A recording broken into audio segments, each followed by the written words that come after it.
नमस्कार विद्यार्थियों, स्वागत करती हूँ आपका मेरे YouTube channel GK special class में आपका। तो विद्यार्थियों, आज हम पढ़ रहे हैं वैदिक काल की तुलना। पूरे वैदिक काल उत्तर वैदिक काल में हम तुलना कर रहे थे। पिछली क्लास में कल वाली में हम तुलना कर रहे थे, इतने में हमारे वीडियो में कुछ प्रॉब्लम आके हमारी क्लास बंद हो गई थी। हमने मतलब लगभग ये समझ तो लिया हमने, ये यहाँ तक है कर्म कांड का अभाव, कर्म कांड का महत्व तक, ये 3-4 बातें समझनी बाकी थी, लेकिन हमारा लिखना था, उतने में हमारा वीडियो बंद हो गया विद्यार्थियों। तो चलो आज हम इसको फिर से समझते हैं।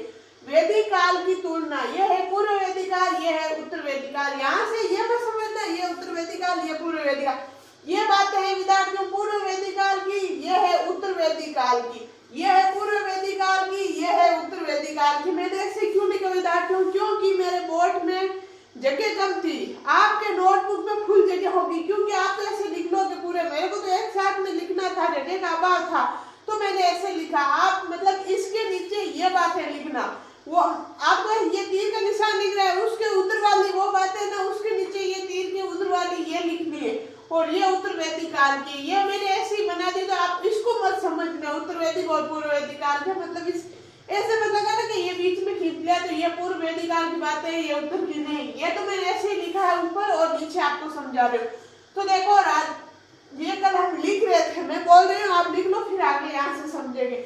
उधर लिखो राजा का पद अनुवासिक नहीं था। पूर्व वैदिक काल में राजा का पद क्या था विद्यार्थियों? अनुवासिक नहीं था। उत्तर वैदिक काल में राजा का पद अनुवासिक था। पूर्व वैदिक काल में राजतंत्र का अभाव था। उत्तर वैदिक काल में राजतंत्र पाया जाता था। पूर्व वैदिक काल में राजा भूमि का स्वामी था। उत्तर वैदिक काल में भूमि का स्वामी नहीं था। इस पूर्व वैदिक काल में स्त्री सेना भी थी। स्त्री सेना की कुछ टुकड़ियां थी विद्यार्थियों, और उत्तर वैदिक काल में स्त्री सेना थी। पूर्व वैदिक काल में प्रशासन की बड़ी इकाई जन थी, इसमें जनपद था। पूर्व वैदिक काल में जनता से इच्छा से राजा को भेंट देती थी, यानी खुद की इच्छा से राजा को कुछ देती थी, लेकिन उत्तर वैदिक काल में अनिवार्य कर दिया गया था, यानी कर देना अनिवार्य था विद्यार्थियों। फिर पूर्व वैदिक काल में राजतत्व का दैवीय सिद्धांत का अभाव था। राजतत्व का दैवीय सिद्धांत था, यहाँ पे दैवीय नहीं ये दैवीय है विद्यार्थियों, सॉरी गलती से लिखे मैंने। राजतत्व का दैवीय सिद्धांत का अभाव था, राजतत्व का दैवीय सिद्धांत था। फिर संस्था सभा समिति विद्यार्थी 4 थी पूर्व वैदिक काल में। उत्तर वैदिक काल में सभा व समिति 2 थी। पूर्व वैदिक काल में वर्ण व्यवस्था नहीं थी। उत्तर वैदिक काल में वर्ण व्यवस्था प्रारंभ हुई। पूर्व वैदिक काल में लोपामुआ, घोषा, अपला, सिमता, विश्वतारा ये थी, औरतों का मतलब ये था। और उत्तर वैदिक काल में गार्गी, मैत्री, गंधर्वा, ग्रहित ये थी विद्यार्थियों। फिर पूर्व वैदिक काल में दास प्रथा का अभाव था। उत्तर वैदिक काल में दास प्रथा प्रचलन में थी। पूर्व वैदिक काल में प्रमुख देवता इंद्र थे। उत्तर वैदिक काल में प्रमुख देवता प्रजापति था। पूर्व वैदिक काल में पशुओं के देवता शंकर थे। उत्तर वैदिक काल में शूद्रों के देवता पुरुषेन थे। पूर्व वैदिक काल में रीत का नियामक वरुण था। उत्तर वैदिक काल में जंगलों के देवता वरुण थे। पूर्व वैदिक काल में मूर्ति पूजा का अभाव था। उत्तर वैदिक काल में मूर्ति पूजा प्रचलन में आ गई थी। पूर्व वैदिक काल में कर्मकांड का अभाव था। उत्तर वैदिक काल में कर्मकांड को महत्व दिया गया था। यहाँ तक विद्यार्थियों हमने समझ रखा था, सिर्फ हमारे लिखना था। इससे आगे देखो, पूर्व वैदिक काल में प्रमुख व्यवसाय पशुपालन था। उत्तर वैदिक काल का प्रमुख व्यवसाय क्या था? कृषि। पूर्व वैदिक काल में जीवन यापन घूमकर था, यानी घूम घूम के पूर्व वैदिक काल के लोग विद्यार्थियों घूम घूम के अपना जीवन यापन करते थे, लेकिन उत्तर वैदिक काल का जीवन यापन स्थायी था, एक जगह रह के जीवन यापन करते थे। उत्तर वैदिक काल में स्थायी जीवन था। प्रमुख केंद्र सब सिंधु प्रदेश। पूर्व वैदिक काल में सब सिंधु हर प्रदेश में प्रमुख केंद्र था, लेकिन उत्तर वैदिक काल में मध्य प्रदेश था, यानी सरस्वती से लेके गंगा यमुना तक ही उनका केंद्र था। पूर्व वैदिक काल में मृतमान क्या था? कर्षण लोहित मृतमान था। उत्तर वैदिक काल में चित्रित घुसर मृतमान था। मृतमान क्या होता है विद्यार्थियों? एक चित्रित मिट्टी का एक चित्रित मतलब बर्तन होता है, उसे बोलते हैं मृतमान। तो विद्यार्थियों आप इसको लिख लो, स्क्रीनशॉट ले लो, फिर आगे चलते। वैसे तो ये पिछली क्लास में बात मैंने समझा थी, आपको समझाई थी, लिखाई थी, लेकिन थोड़ा बहुत वीडियो में प्रॉब्लम आने से शायद आप सही नहीं लिख पाए, इसलिए मैं लिखा रही हूँ। तो विद्यार्थियों पहले तो ध्यान रखना, इस ऊपर वाली बात में ध्यान मत देना। पूर्व वैदिक काल, उत्तर वैदिक काल, तो ये मत समझ लेना ये पूर्व वैदिक काल की, ये उत्तर वैदिक काल की बातें नहीं विद्यार्थियों, इसलिए मैं इसको हटा देती हूँ। अब विद्यार्थियों यहाँ पे मैं फिर से बता रही हूँ आपको, ये बातें हैं पूर्व वैदिक काल की और यह है उत्तर वैदिक काल की, और इसी के नीचे ये है पूर्व वैदिक काल और ये है उत्तर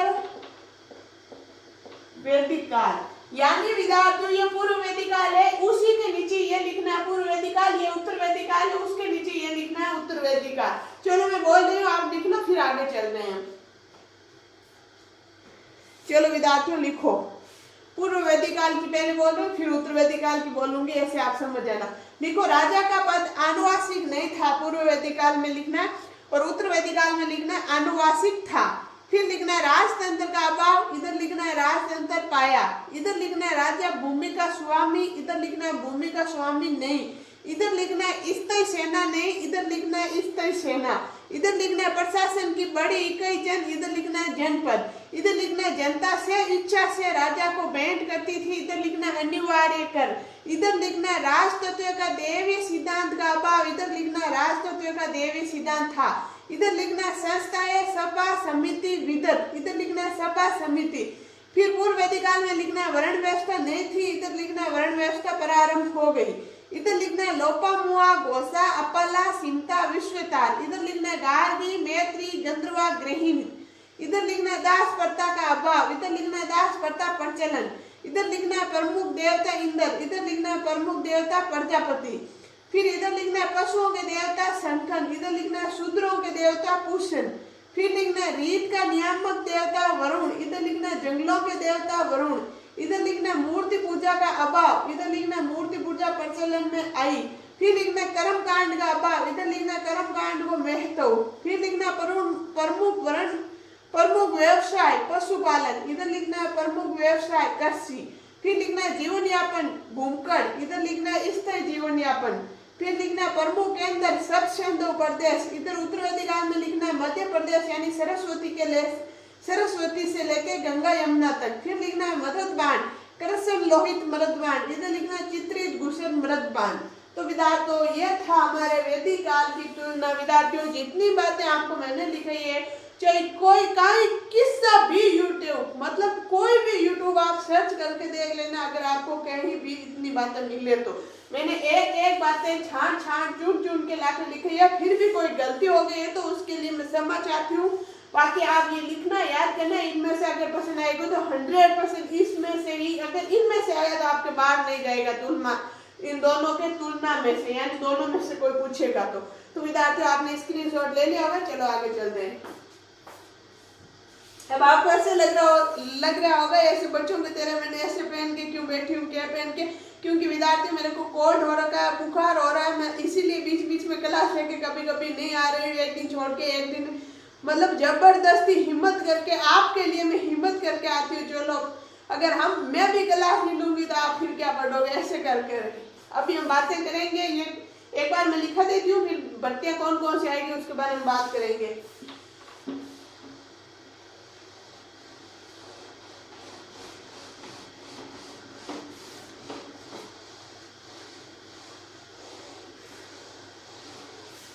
हमारे क्लास में प्रॉब्लम आ गई विद्यार्थियों, आपको ऐसे लग रहा है यार ये आ गई कोई बात नहीं, मुंह उठा के ऐसे पढ़ा लेती है चली जाती है, कोई बात। विद्यार्थियों बहुत मेहनत लगती है तब जाके एक वीडियो बन पाता है, आपके लिए बहुत मेहनत लगती है तब जाके नोट्स बनाना पड़ता है, नोट्स लिखना पड़ता है, कभी वीडियो प्रॉब्लम आ जाती है, वीडियो को अपलोड करना पड़ता है, सब कुछ करके फिर आपके लिए क्लास। मेरे को इसमें फायदा मेरा नहीं है, मैं इसलिए लेके आती हूँ, मैं जो पढ़ रही हूँ खुद वो आपके साथ शेयर करना चाहती हूँ। वो भी किसी ने बोला था आप क्या पढ़ रहे हो क्या नहीं पढ़ रहे हो मुझे शेयर करो, तो मैं किसी एक को तो शेयर कर नहीं सकती, इतने कितने बड़े सारे नोट्स हो गए हमारे, तो मैं इसलिए यूट्यूब पे लेके आ गई हूँ। सबको पता, जिसको पढ़ने की इच्छा हो, जिसको अच्छा लगे वो पढ़ सकता है। बाकी मैं पूरी डिटेल से लिखूंगी, छूटेगा एक भी नहीं। और पिछले एग्जाम का पेपर उठा के देख लेना, इनमें से जो मैं लिखा रही हूँ नोट्स में बाहर आपके एक भी % नहीं जाएगा।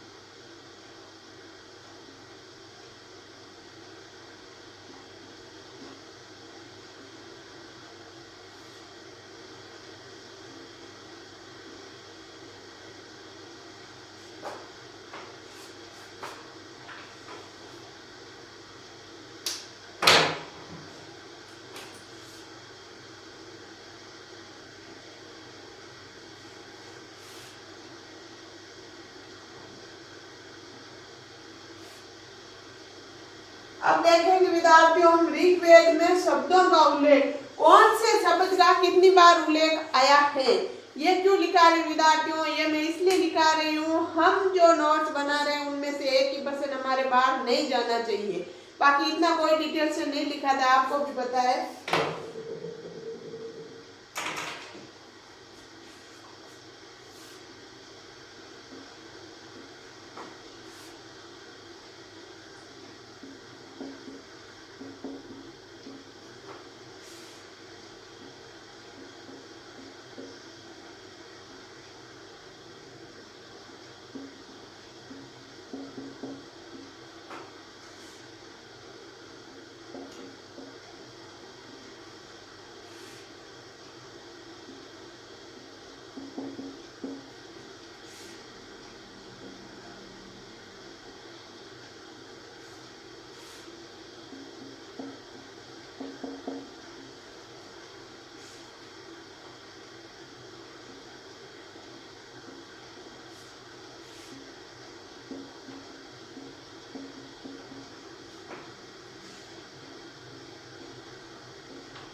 देखो विद्यार्थियों आगे क्या है, ऋग्वेद में शब्दों का उल्लेख शब्द प्रयोग कितनी बार प्रयोग लिया गया है, तो जन शब्द का 275 बार। आप ऐसे सारणी बनाना विद्यार्थियों और अच्छी सी सुंदर सी बनाना, और मैं आपको भी नीचे और लिखूंगी, आप एक साथ लिख लेना पूरा, ठीक है विद्यार्थियों। पहले ये लिखना फिर इसके नीचे और ऐड करते जाना।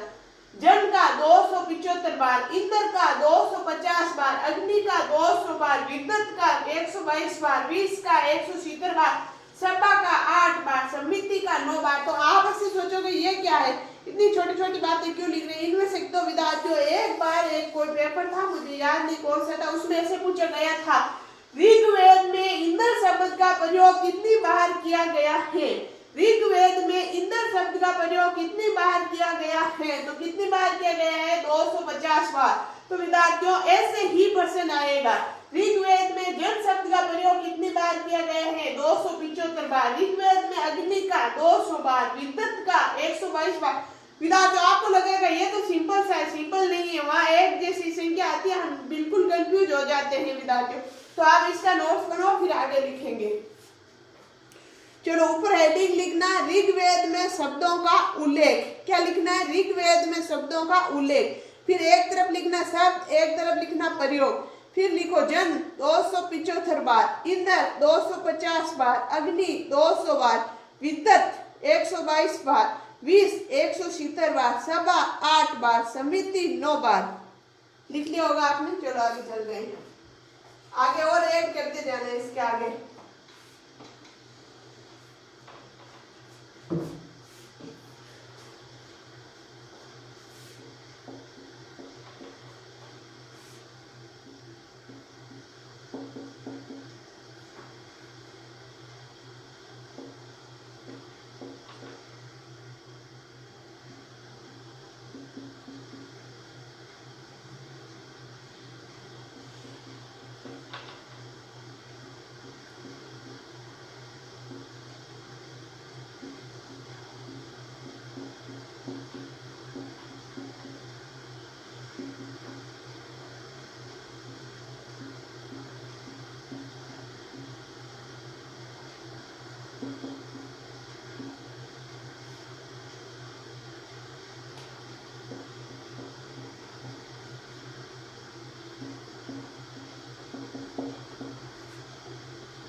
तो विद्यार्थियों गण, गण का कितनी बार, 46 बार, 46 46 बार।